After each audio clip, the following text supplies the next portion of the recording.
This is the episode of a new podcast series called Yankees Notes.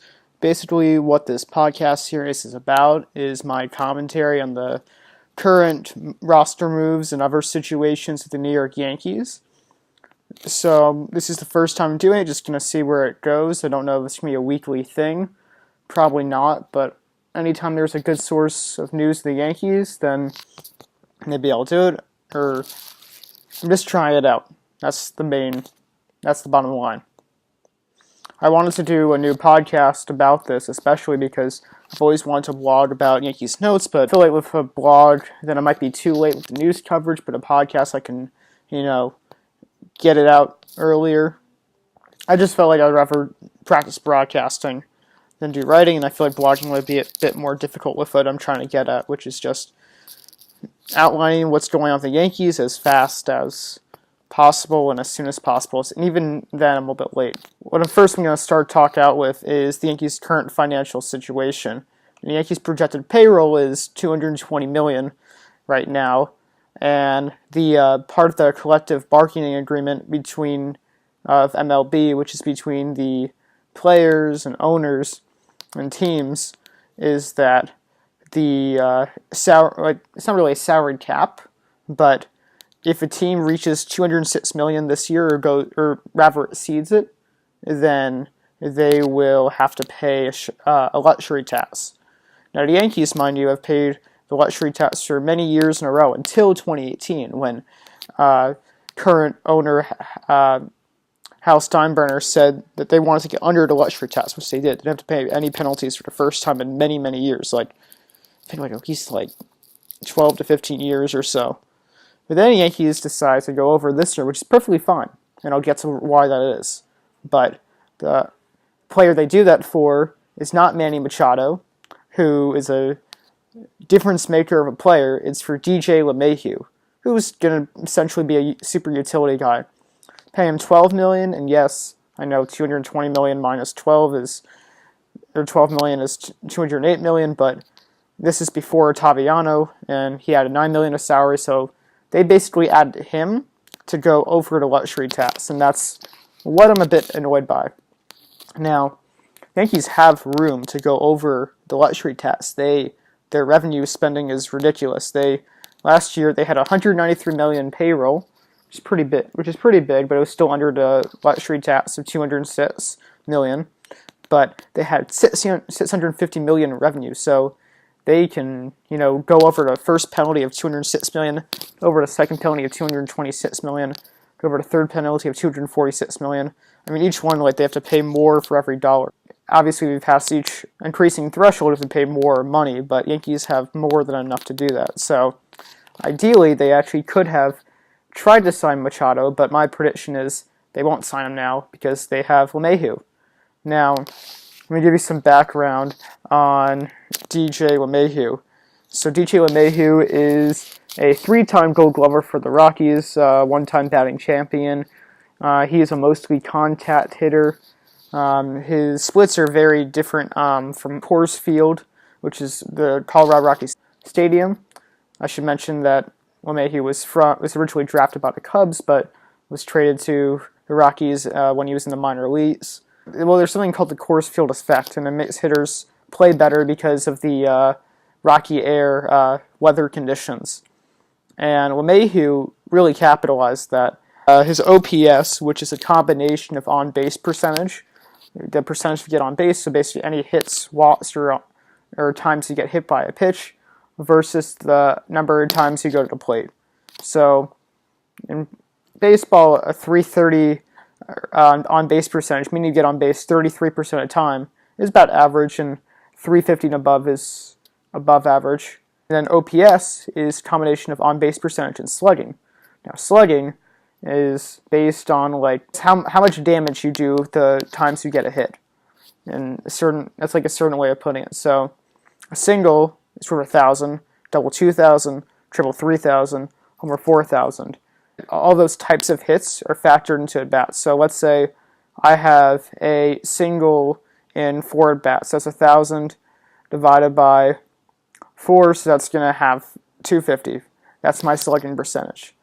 Now, a good slugging percentage is around 400 or so, and a good OPS is about, average is like 750, 800 and above is pretty good.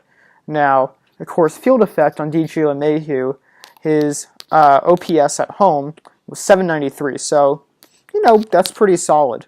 It's not amazing, but it's solid. But then away from home, it's 698.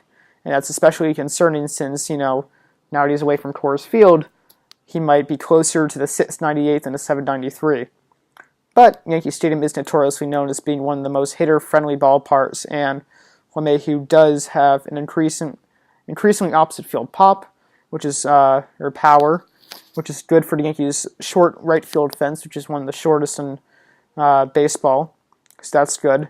And he's also a Gold Glover, which Yankees need for their defense, which wasn't that great last year, mostly because of Andujar, but we'll get to that later. And he's also like a better version of Neil Walker. Neil Walker, he had a better second half for us last year, but he was essentially a bust.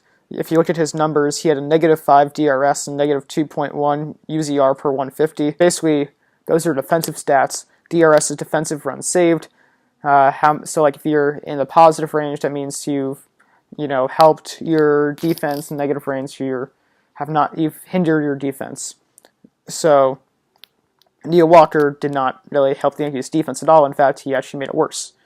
Now, DJ LeMahieu, over the past 4 years, he has a 4-point average of 4.6 UZR, which is just another defensive stat showing how many runs he saved, and 11.6 DRS. So both are very good, and it will shore up the Yankees' defense. Now, the only problem is of having him as a utility player, meaning that he'll be shifted around the infield. He'll play first, second, and third, not shortstop. He's not really used to playing that. Well, he's not really used to playing first, second, or third either, but shortstop's a mainstream position where it's nice to be defensively minded. He's barely played any of those positions in the majors, so he might not grade out as a positive defender, and that could be a problem, but he might not be worse than Neil Walker, which would be good, and he should be a better hitter. But my problem with LeMahieu is not that he's a bad player, not that he's not good for the Yankees, but they went over the luxury tax, which they said they wouldn't do for the 2019 season, which is one of the reasons why they went under the luxury tax for the 2018 season, so that way they wouldn't have to risk penalties, is to if they were going to break that promise, don't break it for an average player. Break it for a guy like Machado, who last year, he had 37 homers, 297 batting average, 107 RBIs, 14 stolen bases, a double WRC plus, which is how much better of a hitter he is in Major League, of 141, so 100's average, so he's 41% better than an average hitter, and a 905 OPS, which is very above average. So, in Yankee Stadium, where hitters do even better, he would have amazing stats. And so I'm annoyed that they didn't try to go after him, which is, kind of pretty messed up. Because they have the capability to, as with the revenue sharing, to go over the luxury tax for the wrong reason. That's basically what I'm trying to get at. So, now Machado, he really wanted to go New York. There's a couple problems with Machado, but he still would have been worth it to some of the Yankees, which is now seemingly impossible. To count the Yankees out, they of course have the revenue sharing and the income to try to sign him, and they can handle the consequences of going over the luxury tax even more. But with LeMahieu as the utility infielder, he does not look like he's going to be a Yankee. Now, Manny Machado does want to be a Yankee. He's expressed that multiple times in different reports. He wore number 13 when he played third base in the Orioles as respect for A-Rod, which is Yankees third baseman from, I think it was 2004, 2005 to 2016. So, and A-Rod's one of the, although he did do steroids or in other PEDs, he's regarded as one of the greatest players ever to play baseball. Anyways, life loves New York, but there was a couple of reasons why the Yankees should have signed him, or even better reasons. So, the Yankees signed him, they would have been the team to beat. And Yankees finished in second place last year. Red Sox came in first. Red Sox defeated them in the American League Division Series, and they went on to win the World Series.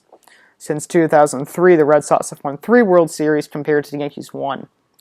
And, the late George Steinbrenner, who was Hal Steinbrenner's dad, of course, and he really made the Yankees the evil empire because they would spend on these very expensive free agents and to just try to be the team to beat, to be ahead of the Red Sox, especially over their rivals, and do everything they can to win a championship. They didn't care about the luxury tax. And Machado is going to be expensive. It's predicted whoever signs him will at least be $300 million, probably over a span of 8 to 10 years, which is pretty expensive. But as I said before, Yankees have more than enough money to sign him. Even now, they could sign him, and sure, it'll be hit hard by a luxury tax, but they can handle it. And before they signed LeMahieu, they would have been even less of a drawback. But yeah, so they could have signed Machado. Now, the reason why they need a utility player like LeMahieu or Machado in the first place is because Didi Gregorius had Tommy John surgery and will be out till July or August. Now, Didi Gregorius has been a huge, huge part of Yankees lineup. One of the greatest source of left-handed hitting in recent years for them. He had 27 homers last year. He batted .268 with 27 homers, 89 RBIs, and 829 OPS. And he's ranked at about average in defender, and you got to replace him. He's a big stalwart in the Yankees lineup. Now Machado, even though he is a righty, and Yankees prefer lefty bats, as I mentioned before, because of the short right field porch. And lefties, when they pull the ball, they hit it to right field. So Didi was so important. Actually, all of his 89 career homers have been pulled because he doesn't have that much opposite field power. Regardless, Yankees are a couple reasons why Yankees can replace him with a good right-handed hitter. One, Machado's just better in general. Maybe not as much defensively, but he's been great as a better player entirely throughout his career.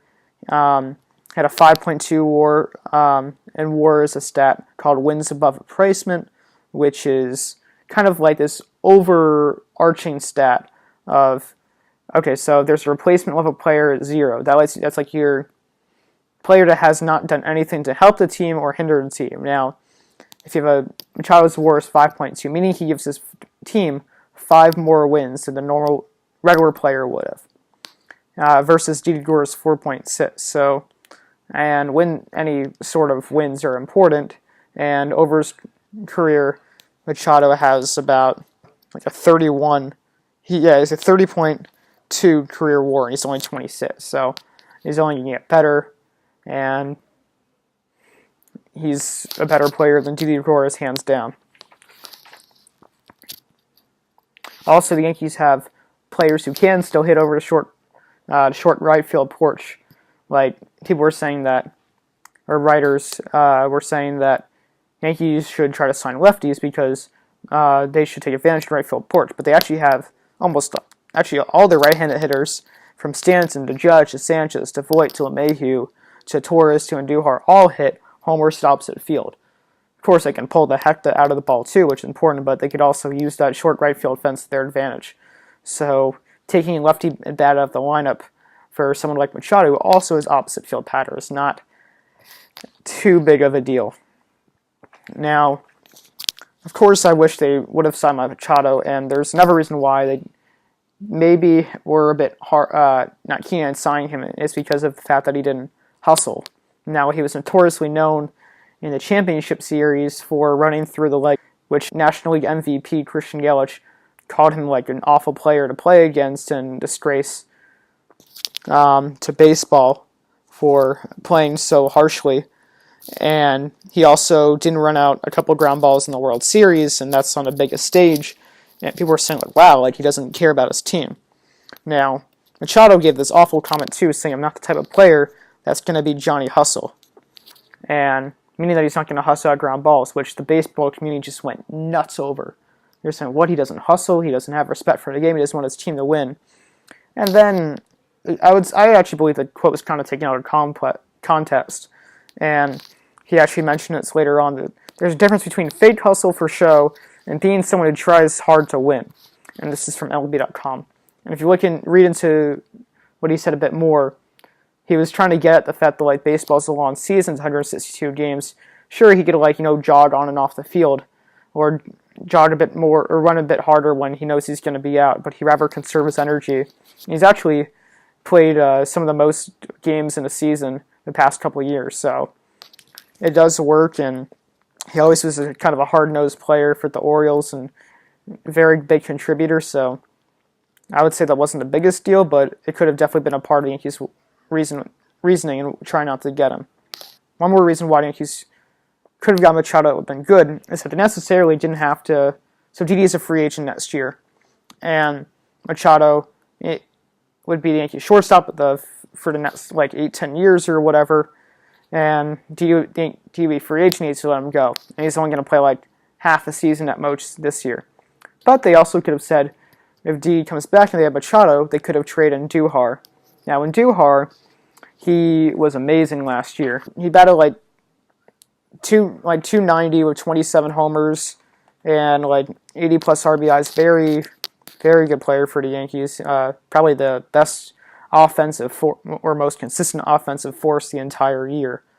But he had atrocious defense, really, really awful defense. Negative 25 DRS and negative 16 UZR, one of the worst debuts of rookie third baseman on defense in baseball history.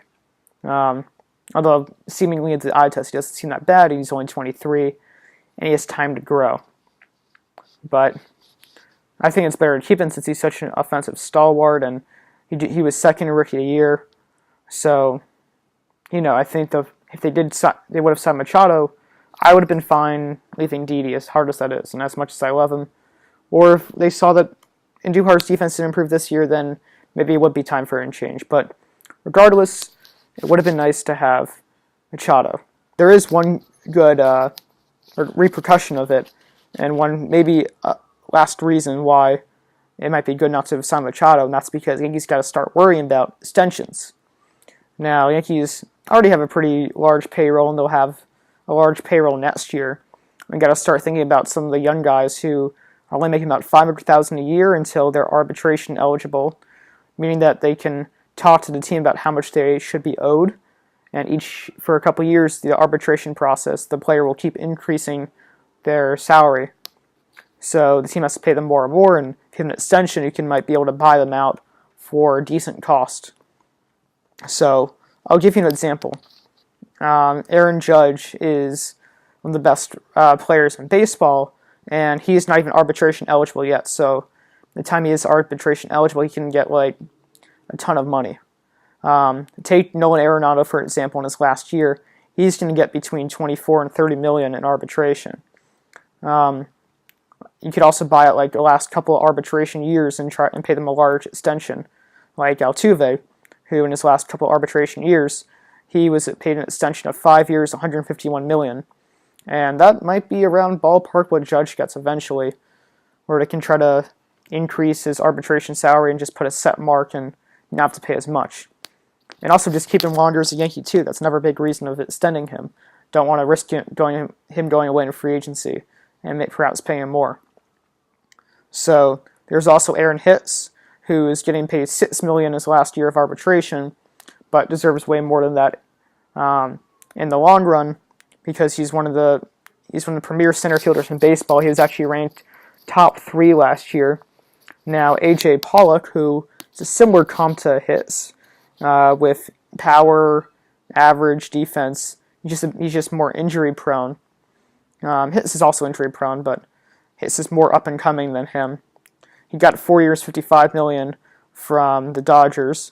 Last year, Lorenzo King got 5 years, $80 million from the Brewers. So Hicks might get somewhere in the ballpark range between them, or maybe even a little less than Pollard, but that's probably what he's going to get. So Yankees could, and let's say Hicks has another really good year, he could even demand more money. So it might be important to try to extend him now.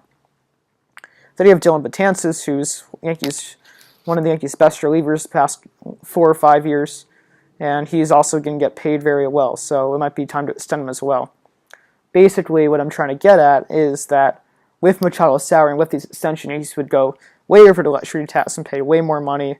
And I would say if they get under $246 million, that'd be good.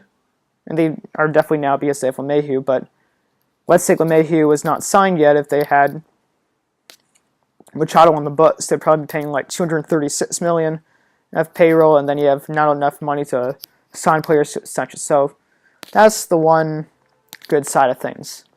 Now there is a reason that another reason why I'm a little bit happy that they don't sign Machado, and the one reason that I'll be even happier if the consequence of not signing him is that if they win a division over the Red Sox, and what they're banking on is having a super bullpen. Now the Yankees bullpen and a bullpen is the people that relieve the starting pitchers who start the game.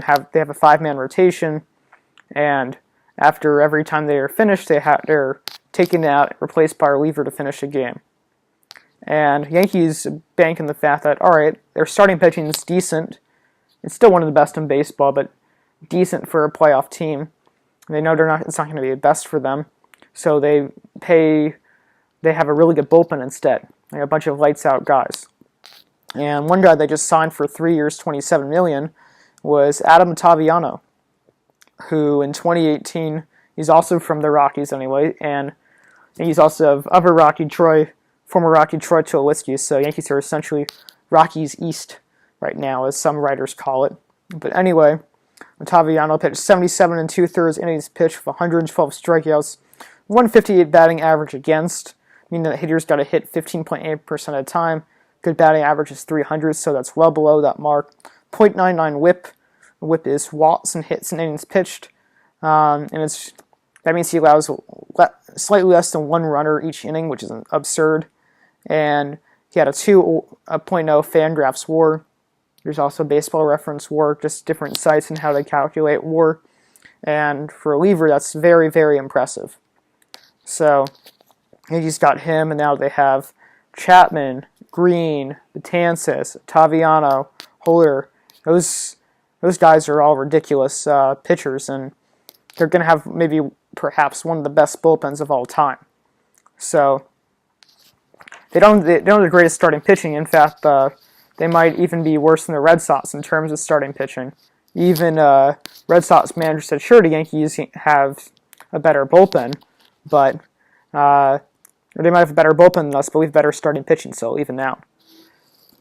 So basically what I'm trying to get at is if the Yankees can win a division and the super bullpen that they have makes up for their starting pitching, they already have good offense. They don't necessarily need Machado. It's just you want to replace someone like Didi, and they banked on their offense a lot last year, and it still didn't help.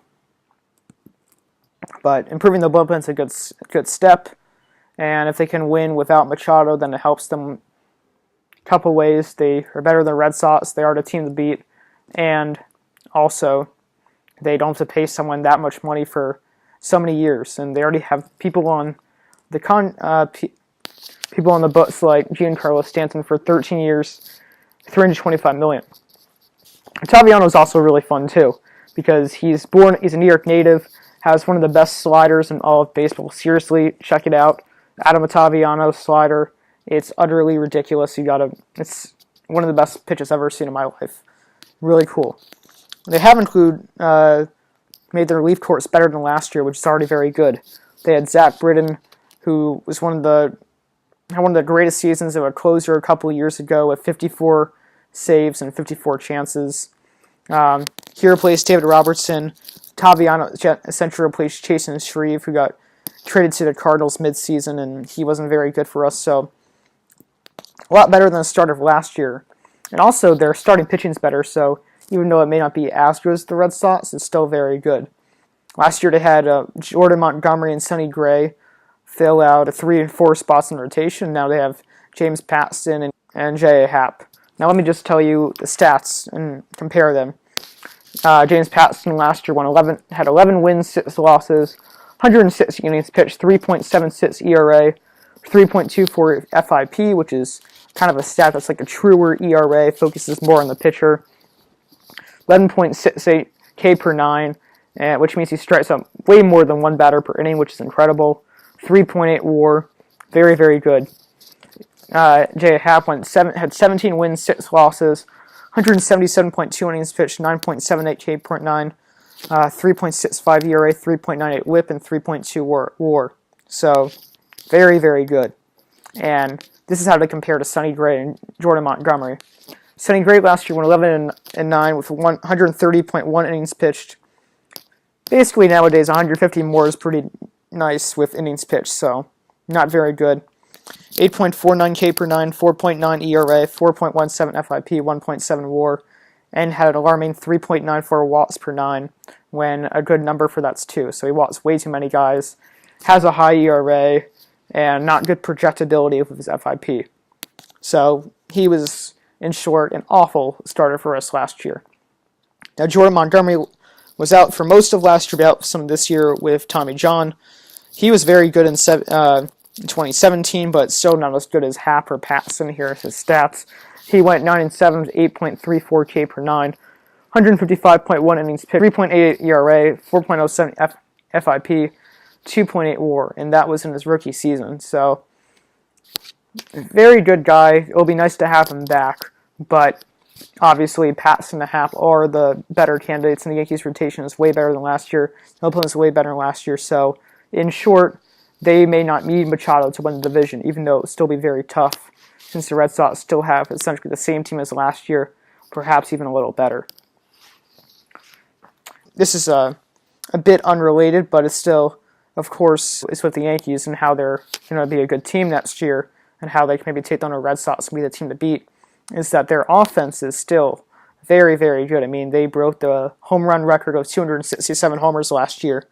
So they are, and they're coming back with basically the same offense with guys who could even have better seasons, but just without Didi Gregorius. Now, one guy also that's coming back from concussion injury, actually technically a couple guys, but we'll focus on the first, is Clint Frazier. Now, Clint Frazier was part of the Andrew Miller trade, and if you remember, Andrew Miller was this very good reliever for the Yankees and became kind of the hallmark of this bullpen revolution era, and would pitch like multiple innings from like the 5th and 6th, not in typical closer role, but was the bullpen ace of the Indians bullpen during their American League championship run in 2016. So Frazier was kind of the prize out of that trade for the Yankees, and he's hit in AAA. And he's been like this prospect that Yankees general manager Brian Cashman described as having legendary bat speed. And here is his AAA averages. AAA is the level right before Major League Baseball, of course, and he batted .311, 963 OPS, 10 homers, 10.6% walk rate, which is really good, 24.1% K rate, which is not that great, but it's not awful. So basically, he hits for average, has good pop, has good walk rate. He is ready to play, go to the highest level of baseball. Maybe give him like a month of seasoning in minors, but he is ready to play. Yankees already have a bunch of outfitters. They have Gardner, they have Hitz, they have Judge, they have Stanton, they have Ellsbury, who we'll get to in a bit. And Gardner just had his worst season last year. Still grades out as a good runner. Still grades out as a good player. He batted .236, 12 homers, a 690 OPS. That's pretty bad. The OPS part, that is. 8 defensive runs saved. 6.0 UZR. So basically, his average is down. His OPS is way down. 690 is like really below average. He still grades out as a good fielder and a good runner, and has okay pop. He'll give you like 10 homers or so, 10 to 15 homers. But his time is, he's not the player he once was, and they also want Stanton to play more outfield because they say that's one of the reasons why it wasn't as good last year. Is also the transition to the American League that would have been a problem, but here's his stats between 2017, 2018, and 2017 was his MVP year. His batting average went from 281 to 266. His OPS went from 1,007 to 852. His home runs went from 59 to 38. His DRS went from, well, I'll just include it, but went from 7.3 to 4.2. And his UZR went from 8.3 to 7.3. So basically everything was down from last year, and when he was DH, he wasn't as much of a regular, he didn't get to play the field as much, and that could have been a problem. He's going to come back this year. Most people are projecting that because he's year 2 in New York, and New York is a much more different environment than Miami in terms of baseball and in terms of just being there. So Gardner's role might be limited, but I don't think Frazier will get to have as much left field because Gardner's still an important piece in the Yankees. He's an important leader. Stanton needs to get left field time. And Ellsbury, who is coming back from also concussion symptoms and other injuries, did not play at all last year, but he's on the books for about $21.5 million for the next 2 years. And he's not a very good player, but you don't want to just, use him for nothing. And they could release him and just eat up all that money and have an additional roster spot. But, if you get rid of him, then it's not very productive, and maybe he can provide even just a little bit of value. But this is how bad he's been. His time with the Yankees since 2014, he's had only a 7.9 WAR of them. There's something called a dollars per WAR stat, saying every one WAR you have, it's about $8 million. Now, if you multiply $8 a WAR by 7.9, 63.2 million. Now, Ellsbury is not really projected to have that much more WAR on his contract, and his contract's 153 million. So that's about a 90 million negative difference about how much value they didn't get from him. That's how bad he is. So maybe it makes sense to just cut their ties and lose him, but I guess you could also use outfield depth. It's never a bad idea to have too much depth, but regardless of all these factors, even though Frazier's healthy, I don't think he's going to be on. I don't think he's going to have too much playing time unless someone gets injured or someone's playing really just awful. But Gardner's leadership, Stanton's need to play more, and Ellsbury's money, all those three factors make Frazier a bit irrelevant and a bit more 2020 track for the Yankees. So, covered a lot today. We heard about Machado, Taviano, LeMahieu, Frazier, and the Yankees' upper left field situation. By the way, all those guys, Frazier, Ellsbury, Stanton, Gardner, they all play left field. So, covered a lot today. I hope you guys learned more about Yankees and their current situation, and please leave me some feedback about it since it's the first time doing something like this. I'll see you guys later.